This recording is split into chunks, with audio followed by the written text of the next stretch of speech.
Hi everyone, welcome to JR tutorials. I am your friend Rahul Jaiswal. तो दोस्तों, कैसे हो आप सभी लोग? उम्मीद करता हूँ आप लोग अच्छे होंगे। तो यार, थोड़ा सा एनर्जी लेवल डाउन है बिकॉज हेल्थ इश्यूज चल रहे हैं। जैसे कि मैंने आपको कई बार बताया कि पिछले एक डेढ़ महीने से I am suffering from so many problems and health issues की वजह से बहुत ज़्यादा दिक्कत का सामना करना पड़ रहा है। बीच में थोड़ा बेटर हो गया था, फिर से थोड़ा सा दिक्कत आने लगा है। एंड आप लोग के वीडियोस भी कंटिन्यूस बनाने हैं, दैट्स वाई मैं ब्रेक नहीं लेता हूँ। जैसा कि आप जानते हो, अगर थोड़ा हेल्थ ख़राब होता है, अगर मैं खड़ा हो सकता हूँ तो ज़रूर से 10-15 मिनट का वीडियो बनाता हूँ आप लोग के लिए। तो आज उसी के लिए आपके लिए यहाँ पे मैं खड़ा हुआ हूँ आके। एनर्जी लेवल कम रहेगा, लेकिन यार प्लीज़ अपना वॉल्यूम फुल कर देना, ठीक है? थोड़ा स्लो बात करूंगा तो अपना स्पीड बढ़ा लेना, जो आपके यूट्यूब पे होता है 1.25x के स्पीड से आप देख सकते हो। तो बेसिक तौर पे जैसे कि प्रॉब्लम सेट के वीडियोस हमने डालने शुरू किए थे, और देखो मैं चाहता तो रेस्ट कर सकता था क्योंकि ऑलरेडी मैं सब चीज़ पढ़ा के मैंने रख दिया यूट्यूब पे। जेआर ट्यूटोरियल्स एक चैनल है, जैसा कि आप जानते हो, जो आप इस वक्त देख रहे हो, इसमें 6 से लेकर 12वीं तक के कंटेंट्स प्रेजेंट है। ऑलमोस्ट सभी चीज़ आपको देखने मिल जाएंगे, जो भी आपको पढ़ना है देखने मिल जाएगा। लेकिन फिर भी यहाँ पे मैं आप लोग के लिए यहाँ पे खड़ा होकर वीडियो बना रहा हूँ क्योंकि कमिटमेंट वाली बात होती है। मैंने आपको बोला कि प्रॉब्लम सेट भी आपके लिए पढ़ाना है, तो यार इस साल पढ़ा रहा हूँ। और problem set, 3 problem set maths 1 के कंप्लीट करा दिए हैं और बाकी के 3 मैथ्स पार्ट 2 के हो जाएंगे। आज एक लेक्चर ले रहा हूँ जिसका नाम है lecture number 9, problem set 3 circle chapter का। इसमें 2 ही एग्जांपल कराऊंगा। जैसे मैंने बोला कि 10-15 मिनट वीडियो तो मैं बना सकता हूं, बात तो कर सकता हूं आपके साथ। तो यार दो क्वेश्चंस को मैं करा दूंगा, और ये दोनों क्वेश्चंस बहुत इंपॉर्टेंट है, एग्जाम में पूछने के चांसेस हो जाएंगे इसके जैसे ही एग्जाम्पल, या फिर ये भी आ सकते हैं। तो ध्यान से देखिएगा, क्वेश्चन 17 एंड 19 आज मैं कराऊंगा। आप लोग बने रहना, ठीक है? और एक रिक्वेस्ट ये है कि अपने दोस्तों को भी हमारे इस चैनल के बारे में प्लीज बताइए, जिनको नहीं पता। देखो, ऑलमोस्ट आप जानते हो कि लगभग 13 लाख की फैमिली हमारे इस चैनल जेआर ट्यूटोरियल्स पे हो चुकी है। बाकी जो बड़े बच्चे हैं उसके लिए जेआर कॉलेज हमने अलग से बना रखा है, वहां पे भी आप जाके विजिट कर सकते हो। अभी तक चैनल को, जेआर कॉलेज को सब्सक्राइब नहीं किया है तो हमें सपोर्ट करना चाहते हो तो वहां पर भी सब्सक्राइब करो, ताकि यार हमारा 1 लाख वहां पर भी फटाफट कंप्लीट हो जाए, ठीक है? और अपने दोस्तों को इस बारे में बताओ कि यार देखो, कंटेंट्स की तो कमी नहीं है, बस आप लोग को ढूंढना है। वीडियो सर्च करोगे यूट्यूब पे, वीडियोस मिलेंगे, उसको देखो, कॉन्सेप्ट क्लियर करो और आगे बढ़ते रहो। बस इतना ही मुझे बोलना है, ठीक है? मेरा काम है आप लोग के लिए आना, और आने वाले समय में तो बहुत सारी चीजें आपको देंगे। जैसे कि मैंने आपसे प्रॉमिस किया है, उड़ान बैच 2.0 लाऊंगा। क्या है उड़ान बैच? पिछले साल यानी जिसने 2023 में बोर्ड एग्जाम दिया था ना, उनको पूछना कितना भयंकर, कितना जबरदस्त चीज था उड़ान बैच, जिसमें हमने लाइव पढ़ाया बच्चों को लास्ट के 1-1.5 महीने में पूरा सिलेबस, ठीक है? रिवाइज करा दिया क्रैश कोर्स टाइप का, वो भी फ्री ऑफ कॉस्ट यूट्यूब पे। तो इस बार भी हम लाएंगे, पूरी कोशिश करेंगे, ठीक है? पूरा प्लानिंग हो जाएगा तो ऑफिशियल लॉन्चिंग करूंगा, ठीक है? टेंशन मत लेना, टाइम है उसके लिए। तो आप लोग पढ़ते रहो तब तक। चलो मैं सीधा क्वेश्चन पे आता हूं। ऑलरेडी बहुत सारे क्वेश्चन इस चैप्टर में, इस प्रॉब्लम सेट में हमने करा दिए। चैप्टर तो ऑलरेडी कंप्लीटेड है पूरा, लेकिन इस प्रॉब्लम सेट में कई सारे क्वेश्चन हमने करा रखे हैं। आज क्वेश्चन नंबर 17 ले रहा हूं मैं। तो ये क्वेश्चन किस बारे में थोड़ा सा समझो। देखो, क्वेश्चन नंबर 17 और ये जो 19 ले रहा हूं, ये दोनों ही प्रूव दैट वाले एग्जांपल है, और प्रूव दैट वाले एग्जांपल्स पूछे जाते हैं खासकर ज्योमेट्री का पेपर जब होता है।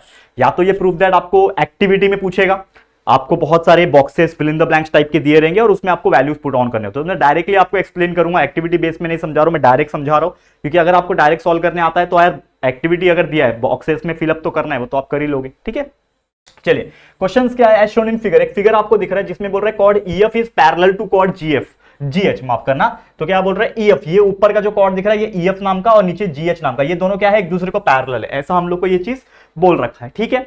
फिर बोल रहा है कि हम लोग को प्रूफ करना है कि कॉर्ड ईजी जो है, ये ईजी दिख रहा है आपको, ठीक है? और कॉर्ड एफएच जो है, ये दोनों एक दूसरे को पैरेलल है, ऐसा हम लोग को क्या करना है? प्रूफ करके दिखाना है। तो क्या हम लोग प्रूफ कर सकते हैं? क्या हम लोग प्रूफ कर सकते हैं कि ये दोनों कॉर्ड जो है ये एक दूसरे को क्या है?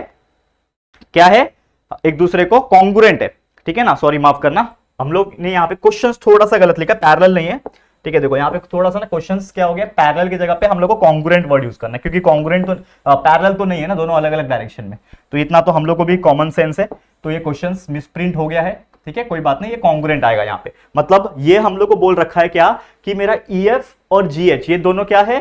पैरेलल है, और हमें ये EG और ये FH ये दोनों जो है ऐसे वाले, ये दोनों एक दूसरे को कॉन्ग्रुएंट है, मतलब इक्वल लेंथ के है, ये हमें प्रूव करके दिखाना है। तो देखो, बहुत ही सिंपल फंडा है। अगर आप इस फिगर को देखोगे, इन फिगर, एक सेकेंड ध्यान देना, इन फिगर यहां पे आप देखोगे तो क्या बोल के रखा है कि कॉर्ड मेरा जो EF है, कॉर्ड EF जो है ये क्या है? पैरेलल है कॉर्ड GH के साथ, ये हम लोग को बोल के रखा है। तो अगर आप ध्यान से देखोगे तो यहां पे हमने क्या किया, यहां पे G से लेके F तक ना एक लाइन को प्लॉट कर दिया। तो हमने क्या किया है? GF को ड्रॉ किया है। तो ड्रॉ कंस्ट्रक्शन किया हमने, ड्रॉ GF, हमने क्या किया? डॉटेड लाइन से क्या किया? पहले ये डॉटेड लाइन नहीं था, तो सिर्फ जीएफ हमने क्या किया, कंस्ट्रक्ट कर दिया। अब जीएफ के कंस्ट्रक्ट करने की वजह से क्या हो गया कि यहां पे ना दो ट्राइंगल में, ये पूरा फिगर दो ट्राइंगल में डिवाइड हो गया, एक ये ट्राइंगल है और एक ये ट्राइंगल है, करेक्ट है। तो अगर मैं ये एंगल को कंसीडर करूं, इसका नाम क्या, देखो ई एफ जी, तो इस ट्राइंगल को अगर मैं लेता हूं एंगल ई एफ जी, और एक और ट्राइंगल अगर आप देखोगे जो कि इस ट्राइंगल में बन रहा है ये वाला, जिसका नाम क्या होगा, एफ जी एच, ठीक है, इसका नाम क्या होगा, एंगल एफ जी एच। ये दोनों ही ट्राइंगल को अगर आप ध्यान से देखोगे तो ये जो ट्राइंगल है और ये जो ट्राइंगल है ये एक दूसरे को कॉन्ग्रुएंट होंगे।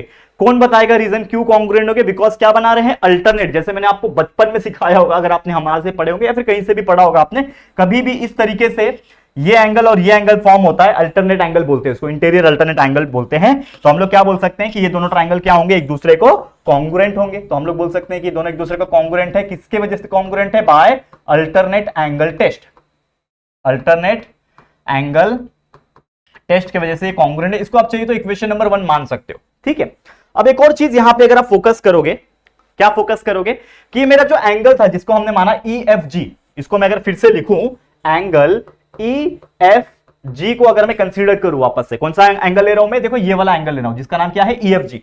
तो ये ई एफ जी जो एंगल है, ई एफ जी एंगल है, ये इंस्क्राइब हो रहा है कौन से आर्क में, ये वाले आर्क में जिसका नाम है आर्क ईजी। क्या नाम है इसका, आर्क ईजी। तो मैं क्या बोल सकता हूं कि एंगल ई एफ जी जो होगा, ये एंगल ई एफ जी होगा, वो होगा इस आर्क का हाफ, यानी कि E F G is equal to half of measurement of arc EG. और ये कौन सा कंडीशन है, that is by inscribe angle theorem, ठीक है। पता है ना इंस्क्राइब एंगल थ्योरम, ये सब पढ़ा चुका हूं दोस्तों, ये चैप्टर के वीडियो से आप देखो जाके, ये तो प्रॉब्लम सेट के वीडियो से, लेकिन ये चैप्टर जब मैंने पढ़ाया था वहां पे देखोगे तो कंसेप्ट सीखोगे, और ये प्रॉब्लम सेट देखोगे तो एक रिवीजन हो जाएगा आप लोग का। तो इंस्क्राइब एंगल थ्योरम के हिसाब से ये एंगल मेरा इस आर्क में इंस्क्राइब हो रहा है, एंड दैट्स व्हाई जो measurement of this angle is equal to half of the measurement of this arc, correct है। समझ में आ गया ये चीज। इसको आप चाहिए तो मान लो इक्वेशन नंबर 2, ठीक है। अब एक और चीज यहां पे जो हमने लिया हुआ था, ये वाला एंगल जिसका नाम क्या था, ये वाला एंगल का नाम क्या है, एफ जी एच, ये दिख रहा है आपको, ये एंगल एफ जी एच, मतलब ये एंगल। तो अगर मैं इस एंगल को फिर से लिखूं यहां पे एंगल एफ जी एच, तो एंगल एफ जी एच जो है ये ऐसा एंगल है, तो ये एंगल कौन से आर्क में इंस्क्राइब हो रहा है, ये वाले आर्क में जिसका नाम क्या है, ये वाला आर्क जिसका नाम क्या है, एफ एच। तो सेम कंडीशन यहां पे भी अप्लाई होगा कि ये जो एंगल होगा एफ जी एच, ये हो जाएगा half of the measurement of arc, कौन सा आर्क है, ये एफ एच आर्क है, ठीक है, आर्क एफ एच, ठीक है, ब्रैकेट क्लोज। और इसका भी रीजन वही है, that is inscribed angle, inscribed angle theorem, ठीक है। इसको आप मान लो इक्वेशन नंबर 3, ठीक है। लेकिन हम एक चीज जानते हैं, ये एंगल ई एफ जी और एंगल एफ जी एच, ये दोनों तो एक दूसरे को कॉन्ग्रुएंट है, हमने पहले इक्वेशन में लिख के रखा है। तो हम लोग क्या बोल सकते हैं कि from equation number 1 we know that कि angle E F G is congruent to angle F G H, ठीक है।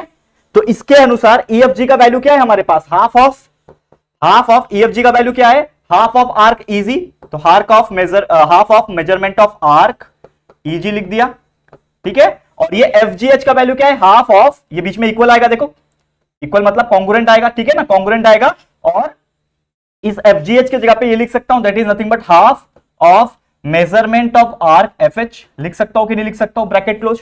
यहां पे हाफ कैंसल, इसका मतलब क्या बचा, सिर्फ और सिर्फ आर्क ईजी बचा, यानी arc E G is congruent to arc of F H.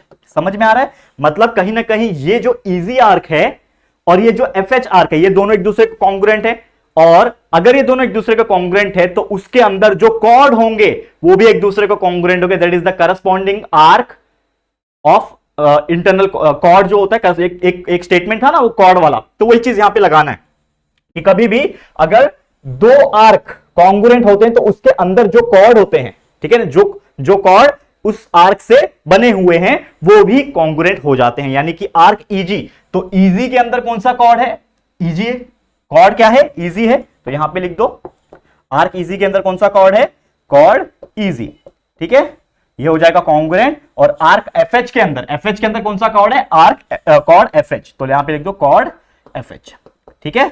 और ये आ गया आपका फाइनल आंसर, तो आपको प्रूफ करना था कि chord EG congruent to chord FH जो है ये प्रूफ करके दिखाओ, तो ये हमने क्या कर दिया है दोस्तों, प्रूफ करके दिखा दिया है, करेक्ट है कि नहीं, ठीक है। Chord corresponding to congruent arc, ठीक है, लिख दो कॉर्ड करस्पॉन्डिंग टू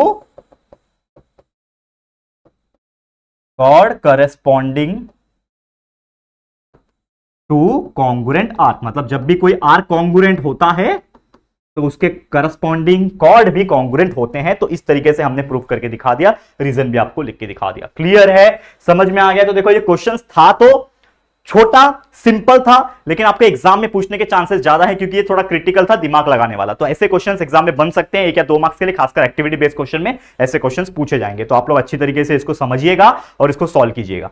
ठीक है, समझ में आ गया है? ठीक है, चलो आगे बढ़ते हैं। एक और क्वेश्चन में कराऊंगा। जैसे मैंने बोला कि यार तबियत ठीक नहीं रह रही आजकल, इसके लिए मैंने वीडियोस थोड़े कम कर दिए, वरना आपने नोटिस किया होगा। लेकिन कोई चिंता की बात नहीं, अभी तो सिर्फ अगस्त चल रहा है ना यार दोस्तों। अभी जो वीडियो मैं बना रहा हूं, ये वीडियो जिस दिन जा रहा होगा वो अगस्त का दिन है, और आप देखो पूरा साल बाकी है। तो यार जब एक बार एनर्जी आ जाएगी तो आप जानते हो ना मेरी कैपेबिलिटी क्या है। ठीक है ना, पूरे 3 साल से हर दिन 5-5, 6-6 वीडियोस अकेले बना के अपलोड करता था। अभी तो चलो मेरे पास टीम भी है, मेरे पास बाकी टीचर्स भी है। पहले तो यार अकेले काम करता था, तब भी वो चीज मैंने दी है आप लोग को, तो आगे भी आपको दूंगा। और आपके सभी स्टैंडर्ड के बच्चों को कुछ ना कुछ मिलेगा। ऑलरेडी पूरे चीजें हैं, लेकिन फिर भी आराम नहीं करेंगे, देंगे। लेकिन थोड़ा सा और अच्छे से बेटर हो जाओ, रिकवर हो जाओ, तब आपको चीजें मिल जाएगी। ठीक है, तो बेसिक्स बनाए रखना, बस इतना ही मैं बोलना चाहूंगा। और पढ़ाई करते रहना, जो भी वीडियोस हमारे अवेलेबल है उसको देखते रहना। ठीक है, चलिए ओके। हाँ, अब हम चलेंगे हमारे एक और क्वेश्चन की तरफ। क्या है क्वेश्चन? देखो क्वेश्चन नंबर 19 पे आ जाओ फटाफट से। ठीक है, इसको हम लोग समझते हैं कि क्वेश्चन क्या दिया हुआ है। बहुत ही बेसिक और बहुत ही इजी क्वेश्चन है, मतलब ज्यादा कुछ इसमें हमें दिमाग नहीं लगाना है। देखो क्या बोल रहा है क्वेश्चन।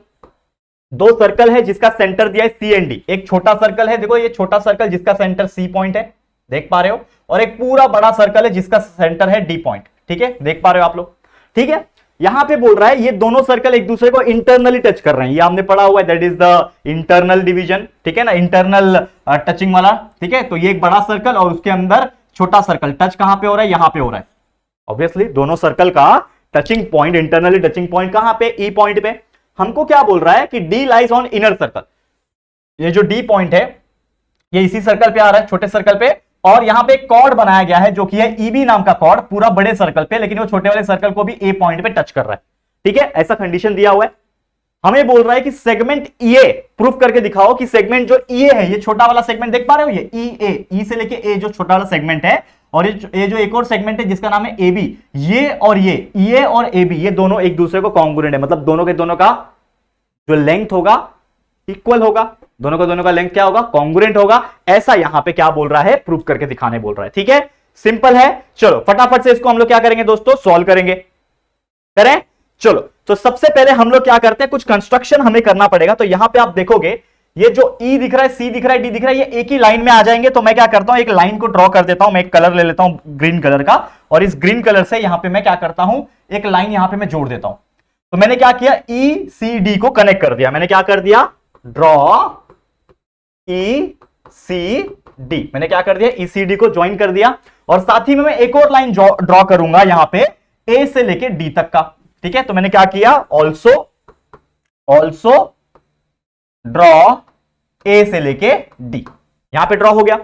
अब यहां पे अगर आप देखोगे तो मैंने क्या कर दिया, ईसीडी को कनेक्ट कर दिया, एडी को कनेक्ट कर दिया। तो ये एक ट्रायंगल फॉर्मेशन हो रहा है जिसका नाम है ए ई डी या फिर ई ए डी। तो एक ट्रायंगल बनता हुआ नजर आ रहा है। अब वो ट्रायंगल का आप इस्तेमाल चाहे तो करना है तो आप कर सकते हो। तो यहां पे जो आपने ईडी ड्रॉ किया, ये जो ई से लेके डी तक ड्रॉ किया, तो ईडी क्या है यहां पे, हियर ईडी इज डायामीटर।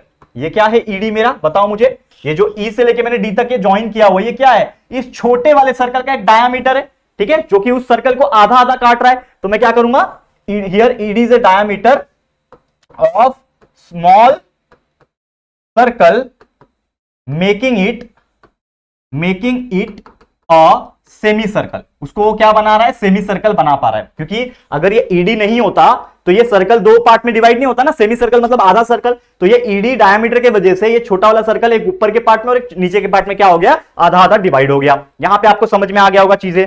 ठीक है, क्लियर है कि नहीं, क्लियर है। अब यहां पे आप देखोगे, जैसे मैंने बोला ये ट्रायंगल को अगर मैं कंसीडर करूं जिसका नाम क्या है ई ए डी, इस ट्रायंगल को मैं कंसीडर करूं in triangle E A D, यहां पे अगर आप नोटिस करोगे तो एंगल जो मेरा ई ए डी जो होगा वो क्या होगा, 90 डिग्री होगा। मैं क्या बोल सकता हूं कि angle E A D is equal to 90 degree. क्यों होगा, कौन बताएगा रीजन।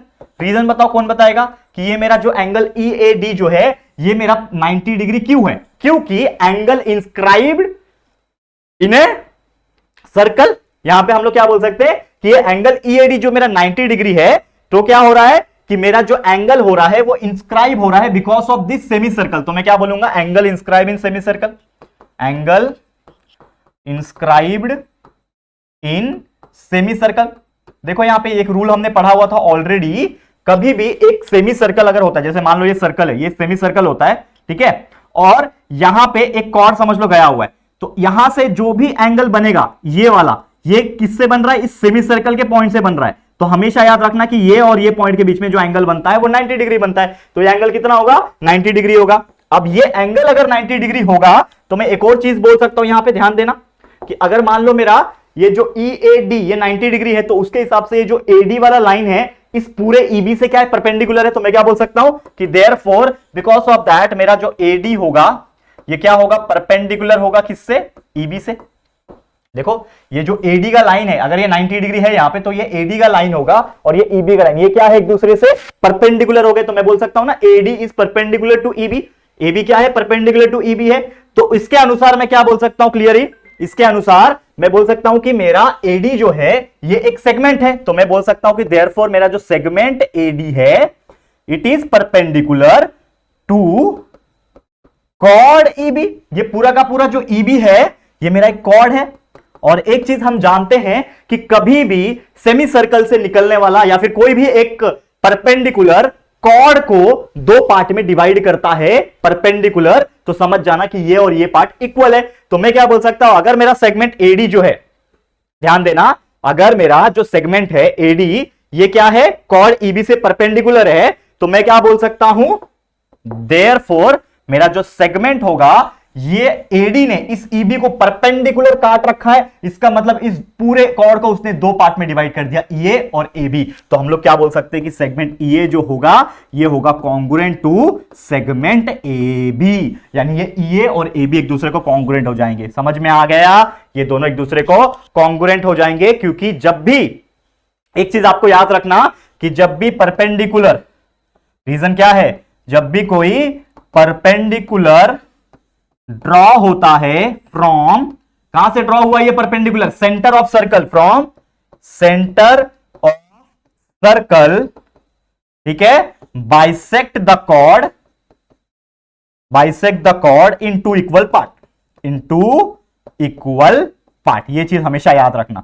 ये सब फंडे होते हैं ज्योमेट्री में, यही चीज का फंडा है कि कभी भी कोई भी परपेंडिकुलर ड्रॉ जब होता है सर्कल से निकल के, circle centre of the circle से निकल के, तो उस कॉर्ड को वो क्या करेगा? दो पार्ट में डिवाइड कर देता है। तो ये हमने कर दिया, दो पार्ट में डिवाइड कर। तो जो हमें प्रूव करना था EA और AB का सेगमेंट बताना था कि कॉन्ग्रुएंट है, तो हमने बता दिया कि segment EA is congruent to segment AB। इस प्रकार से ये चीज हमने सॉल्व कर दिया।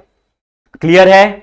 ओके दोस्तों, तो बस आज के लिए इतना ही। इस वीडियो को मैं यहां पे एंड करता हूं। जैसे मैंने बोला कि यार इतनी एनर्जी है कि मैं इतना ही वीडियो बना पा रहा हूं, क्योंकि यार मुझे रेस्ट भी करना है, ठीक है, और मेंटली प्रिपेयर भी नहीं हूं उस चीज के लिए मैं, तो यार थोड़ा सा आराम करने दो प्लीज।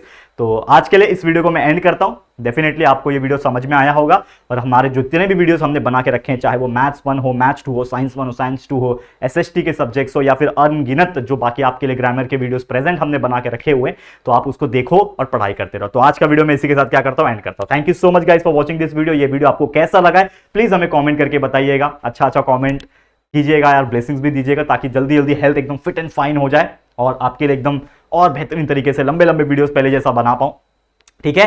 और वीडियो पसंद आया लाइक शेयर जरूर से करें, अपने दोस्तों को बताएं, ठीक है। और फर्स्ट टाइम चैनल पे आए तो चैनल को सब्सक्राइब करके बेल आइकन को भी हिट कर देना, ठीक है दोस्तों। तो जल्दी मिलेंगे फिर एक और न्यू वीडियो में, तब तक के लिए thank you and good bye.